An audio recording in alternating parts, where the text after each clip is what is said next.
दंदन सद्गुरु तेरा ही आसरा अनमोल वचन यूट्यूब चैनल देखने वाले सभी बहन भाइयों का हार्दिक स्वागत है हमारे इस यूट्यूब चैनल में। तो आप सभी के लिए एक खुशियों का संदेश, खुशियों से भरा एक रूहानी वीडियो लेकर आए हैं।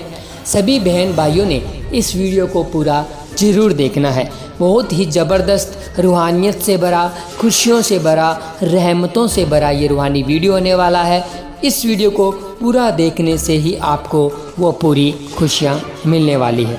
तो शुरू करने से पहले आप सभी से हाथ जोड़कर विनती है कि वीडियो को लाइक और शेयर ज़रूर किया करें, क्योंकि जब आप रूहानी वीडियो को लाइक और शेयर करते हैं तो उसमें आपकी सेवा बनती है। तो आप सभी ने ये सेवा ज़रूर बनानी है। तो वीडियो शुरू करने से पहले, क्योंकि आप सभी अगर इस वीडियो को पूरा देखेंगे तभी आपको वो खुशियाँ महसूस होगी, वो खुशियों का संदेश जो हम आपके लिए लेकर आए हैं उसका पता चलेगा। वैसे तो आप सभी को पता है कि कल का दिन और बाकी है और परसों पावन MSG अवतार महीना शुरू होने वाला है और उस अवतार महीने में एक एक पल, एक एक घड़ी खुशियों से भरी हुई होती है उन बहन भाइयों के लिए जिनको अपने सतगुरु के ऊपर दृढ़ विश्वास है, जिनको जो सतगुरु के बताए हुए 3 वचनों के ऊपर ठोक कर पहरा देते हैं। तो ज़्यादा देर न लगाते हुए हम शुरू करते हैं आज की ये रूहानी वीडियो।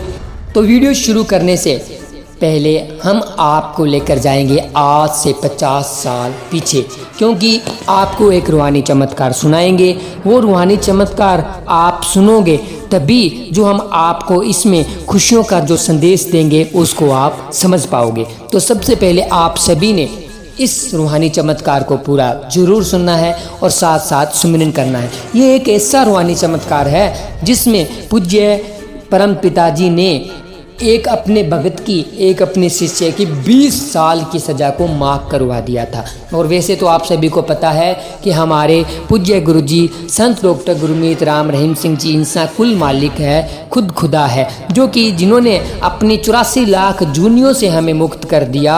जो 84 लाख जूनी की जो जेल होती है उससे हमें आज़ाद करा दिया। तो ये दुनियावी जो जेलें हैं इसमें जो शहनशाह जी ने खेल रचाया है वो सब एकमात्र रूहों को तारने का सिस्टम शहनशाह जी ने बनाया है। क्योंकि किसी भी तरह से जो भी शहनशाह जी कदम बढ़ाते हैं उसमें आने वाले समय में ऐसा कुछ छिपा होता है जिसके बहाने उन्होंने रूहों को तारना होता है। कुछ ऐसे जीव होते हैं जिनको नाम दान बख्शना होता है, वहाँ शहनशाह जी को जाना पड़ता है। ये सब आप सभी ने रूहानी वचन शहनशाह जी के मुखारबिंद से सुने होंगे। तो ज़्यादा देर न लगाते हुए हम रूहानी पहले चमत्कार आपको सुनाते हैं। इस चमत्कार को सुनने के बाद आप खुद ब खुद समझ जाओगे हम आपको क्या खुशी का संदेश देने वाले हैं। तो पहले आप इस रूहानी चमत्कार को पूरा सुने, फिर आगे रूहानियत की चर्चा बढ़ाएंगे। दंदन सद्गुरु तेरा ही आसरा, दंदन सद्गुरु तेरा ही आसरा। प्रेमी भोला सिंह गांव कोट शमीर जिला बठिंडा से कुल मालिक की अपार रहमत की एक आप बीती घटना इस प्रकार उल्लेख करता है। एक कत्ल के केस में मुझे 20 साल की कैद हो गई थी और मैं बठिंडा की जेल में अपनी सज़ा भुगत रहा था। सन 1972 में मैं एक बार 10-15 दिन की छुट्टी पर अपने गांव आया हुआ था। उन्हीं दिनों में गुलाबगढ़ नाईवाला गांव का सत्संग भी था। मैंने उस समय नाम नहीं लिया हुआ था। मैं अपनी माता तथा गांव के सत्संगी प्रेमियों को साथ लेकर पूज्य हजूर महाराज परम पिताजी की हजूरी में पेश हुआ तथा परम पिताजी से अपनी दास्तान बयान की। कुल मालिक दयालु सतगुरु जी ने वचन फरमाया, भाई तू नाम ले ले, अपने आप ही सब कुछ ठीक हो जाएगा। मुझे उसी सत्संग पर ही नाम दान प्राप्त हो गया तथा उसके बाद छुट्टी पूरी होने पर मैं वापस जेल में चला गया। उन दिनों हजूर महाराज परम पिताजी अक्सर गांवों व शहरों में सत्संग किया करते थे। मेरे गांव वालों ने भी अपने गांव में सत्संग करवाने का विचार किया। मैं इसी उद्देश्य से मेरी माता तथा गांव के कुछ और जिम्मेवार सत्संगी प्रेमियों ने हजूर परम पिताजी से प्रार्थना की, जिस पर कुल मालिक अंतर्यामी दाताजी ने वचन फरमाया, भाई सत्संग तो भोला सिंह के वापस आने पर ही करेंगे। उस वचन से मुझे पक्की आशा हो गई थी कि मुझे माफ़ी मिल जाएगी, क्योंकि मैंने संबंधित अधिकारियों से पहले ही रहम की अपील कर रखी थी। परंतु किसी कानूनी नुक्ते के कारण पंजाब सरकार ने मेरी अपील खारिज कर दी थी तथा मेरी 20 साल की सज़ा को बरकरार रख दिया। सरकार के उस ताज़ा हुक्म से गांव की साध संगत को मेरे गांव आने की जो आशा थी, उस पर पानी फिर गया तथा वह निराश हो गई। इसलिए साध संगत इकट्ठी होकर एक दिन फिर पूज्य परम पिताजी की हजूरी में गई तथा दोबारा फिर सत्संग मंजूर करने की प्रार्थना की। कुल मालिक सच्चे पातशाह जी ने दोबारा फिर पहले वाला ही वचन दोहराया, भाई भोला सिंह गांव जरूर आएगा और उसके आने पर ही सत्संग मंजूर करेंगे। अंतर्यामी दयालु दाताजी ने अपने पहले वचन पर ही पक्की मोहर लगा दी तथा गांव वाले प्रेमियों को भी विश्वास हो गया कि शहनशाह जी उनके गांव में सत्संग तो जरूर करेंगे, परंतु करेंगे प्रेमी के जेल से आने के बाद, और वह अब जल्दी ही आ जाएगा। कुल मालिक परम पिताजी के पवित्र मुख का वचन था, वह तो पूरा होना ही था। मेरे लिए मालिक को चाहे कोई भी साधन जुटाना पड़ा। मैं कुछ दिनों के लिए फिर अपने गांव पर छुट्टी आया हुआ था। उन्हीं दिनों पंजाब सरकार ने 20 वर्ष के कैदियों के लिए दफ़ा 401 के तहत अपील करने की छूट दे रखी थी, जिसके अधीन कैदी जिलाधीश के यहाँ रहम की अपील कर सकता था। दोनों जहानों के मालिक शहनशाहों के शहनशाह जी का वचन था, इसलिए मेरा काम तो होना ही था, चाहे उसके लिए मालिक को प्रत्यक्ष अथवा अप्रत्यक्ष रूप में कुछ भी करना पड़े। मैंने भी सु अवसर देखते हुए राष्ट्रपति के पास रहम दिली की अपील कर दी। सच्चे पातशाह जी की कृपा से मेरी अपील स्वीकार कर ली गई तथा तारीखें पेशियां पड़ने लगी। गांव वालों को भी तब विश्वास हो गया कि भोला सिंह अब जरूर घर आ जाएगा। एक दिन क्या हुआ कि मैं जेल में अपनी छोटी सी कोठड़ी में अपने सतगुरु का सुमिरन कर रहा था, तो सर्व सामर्थ्य दाता परम पिताजी ने मुझे प्रत्यक्ष दर्शन दिए। शहनशाह जी के एक हाथ में लालटेन थी तथा दूसरे हाथ में अपनी लाठी। सच्चे पातशाह जी ने मुझे पूर्ण विश्वास दिलाते हुए फरमाया, भाई भोला सिंह तेरा काम तो हो गया है। इतना वचन करके शहनशाह जी पल भर में ही मेरी आंखों से ओझल हो गए। मैं यह बात पूरे आत्मविश्वास से कहता हूँ कि मैंने उस वक्त अपने सतगुरु परम पिताजी के बहुत ही नज़दीक से दर्शन किए थे तथा उनके पवित्र मुख से उपरोक्त वचनों को अपने कानों से सुना था। आज भी शहनशाह जी के वचन मेरे कानों में ज्यों के त्यों गूंज रहे हैं। अगले दिन ही मेरी उस अपील पर फैसला होना था। वैसे तो मुझे शहनशाह जी ने फैसले से पहले ही रात को सब कुछ बता दिया था। परंतु असल रूप में मुझे गहरी बागी के सरपंच प्रेमी चंद सिंह के वहां पहुंचने पर ही पता चला था, जो कि चंडीगढ़ से उसकी पेशी से सीधा वापस मेरे से मुलाकात करने गया था। पहले तो चंद सिंह ने असल बात को छिपा लिया कि खुशी की खबर सुनकर कहीं इसके दिल पर कोई असर न पहुँचे। उसने उदास सा चेहरा बनाते हुए मुझे बताया कि अपील का आज फैसला होना था, परंतु किसी कारण आगे डाल दिया गया है। चंद सिंह ने कहा कि मैंने वहां पर किसी को कहते हुए भी सुना है कि शायद तेरी अपील खारिज हो जाएगी।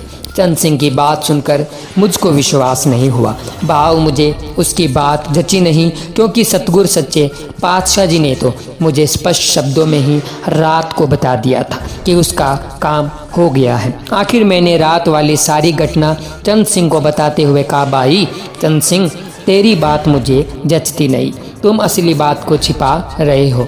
उसके बाद प्रेमी चंद सिंह ने मुझे बधाई देते हुए कहा, मालिक ने तेरे ऊपर कृपा कर दी है, तू कत्ल के केस से बरी हो गया है, यानी तुझे सज़ा की माफ़ी मिल गई है। कुल मालिक के वचनों से मैं जेल से रिहा होकर अपने घर चला गया।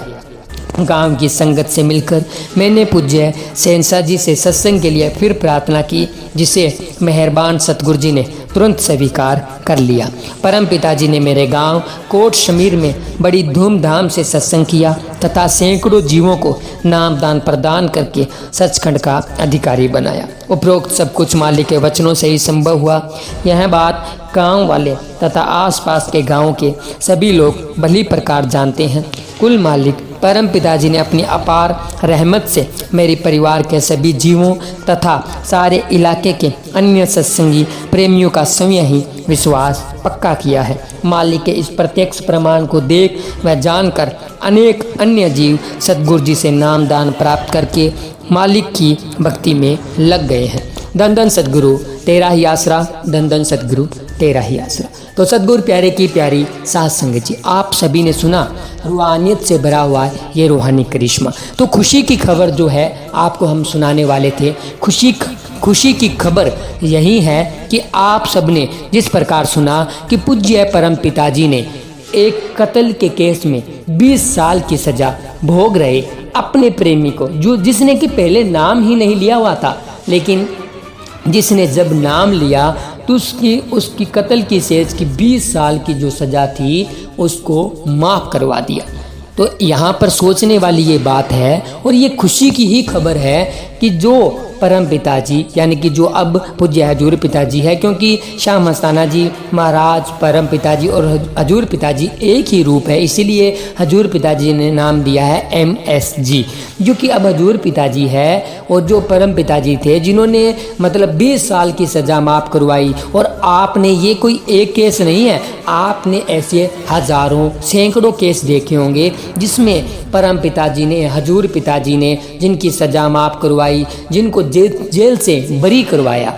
और सबसे बड़ी जेल जो कि 84 लाख जूनी की जेल होती है, यानी कि दुनियावी जेल से तो चलो बाहर किसी भी तरीके से आ भी सकता है, कई तरह की जो कानूनी प्रक्रियाएं होती है उनके द्वारा बाहर आ जाते हैं लोग सज़ा होने के बाद में भी, या कोई ऐसे झूठे केस भी हो जाते हैं जिनको जब बड़े हाई कोर्ट के लेवल पर जब उनको सुनाई होती है तो उनमें फिर माफ़ी मिल जाती है, बरी हो जाते हैं, तो इस प्रकार बाहर आ भी जाते हैं। लेकिन जो सबसे बड़ी जेल है 84 लाख जूनी, उसमें से आज़ाद कराने का, जो आज़ाद करवाया जाता है, उसमें कोई पहुंचा हुआ संत पीर फ़कीर, जो एक कुल मालिक खुद खुदा ही उस जेल से उस जीव को, उस आत्मा को आज़ाद करवा सकता है। तो ऐसी आत्माएं, ऐसे जीव जो कि 7 करोड़ है, उन बहन भाइयों को पूज्य गुरु जी ने तो उन बहन भाइयों के शाह मस्ताना जी महाराज जी ने, परम पिताजी ने, पूज्य गुरु जी ने 7 करोड़ बहन भाइयों को उस जेल से आज़ाद करवाया है।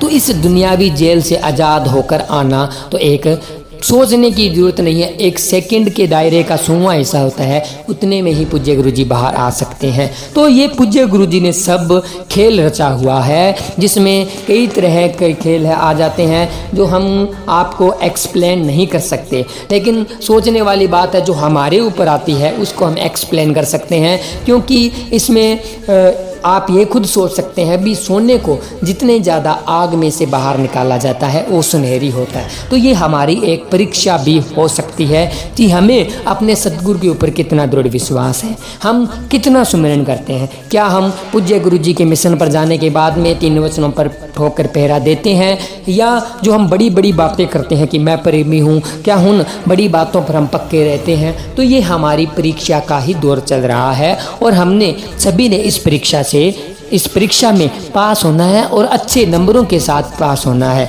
तो सतगुरु प्यारे की प्यारे साध संगत जी, खुशी की खबर यही है कि ये सब जो शहंशाह जी ने जो खेल रचा हुआ है, इस खेल के खिलाड़ी इस खेल के खिलाड़ी पूज्य गुरु जी खुद हैं और समय आने पर शहनशाह जी खुद ही इस खेल को ख़त्म कर देंगे। और आप सभी ने शहनशाहों के शहनशाह शाह मस्ताना जी महाराज जी के वचन भी सुने होंगे तीसरी बॉडी को लेकर, जो कि वचन इस प्रकार है। छोटे से कम शब्दों में हम आपको सुना देना चाहते हैं कि तीसरी बॉडी जब जग जाहिर होगी तो किसी के पास भी कुछ भी बोलने के शब्द नहीं रहेंगे, सबकी जुबान पर ताले लग जाएंगे और इस प्रकार जग जाहिर होगी कि देश और विदेश में सब जगह डेरा सच्चा सौदा का नाम होगा। चारों तरफ राम नाम की चर्चा होगी और डेरा सच्चा सौदा के नाम का खूब डंका बजेगा। तो ये शहनशाहों के शहनशाह शाह मस्ताना जी महाराज जी के वचन है। तो सभी ने पूज्य गुरु जी के ऊपर दृढ़ विश्वास रखते हुए उनके जो 3 वचन बताए हैं उनके ऊपर कायम रहते हुए आपने रूहानियत के मार्ग पर आगे बढ़ते चले जाना है, ताकि जैसे ही पूज्य गुरु जी बाहर आए तो हमने शहद की मक्खी बनकर रहना है, गंदगी की मक्खी नहीं बनना, ताकि हम शहनशाह जी के आगे छाती तांग कर सामने खड़े हो सके और सिर झुकाकर हमें खड़ा न होना हो, छाती तान कर हम शहनशाह जी के सामने खड़े हो सके और शहनशाह जी जो वचन करेंगे, जो खुशियाँ प्रदान करेंगे, वो हम अपनी झोली में डलवा सकें। तो आज की इस वीडियो में बस इतना ही। तो आज की ये रूहानी वीडियो आपको कैसी लगी हमें कमेंट करके ज़रूर बताएं। अगर आपको ये रूहानी वीडियो अच्छी लगी है तो आप सभी ने इस वीडियो को लाइक शेयर करना है और चैनल को सब्सक्राइब करना है। चैनल को सब्सक्राइब आप ज़्यादा से ज़्यादा करें, वीडियो को लाइक भी करें और शेयर भी करें, क्योंकि हम इसी प्रकार की रूहानियत से भरी हुई रूहानी वीडियो लेकर आते हैं, ताकि आपका विश्वास सद्गुरु के प्रति दृढ़ हो और आप रूहानियत के मार्ग पर आगे बढ़कर शहनशाह जी से बेशुमार खुशियाँ लूट सकें। तो मिलते हैं जल्द एक और ऐसी ही रूहानी वीडियो के साथ। तब तक के लिए धन्यवाद। धन धन सद्गुरु तेरा ही आसरा, धन धन सद्गुरु तेरा ही आसरा।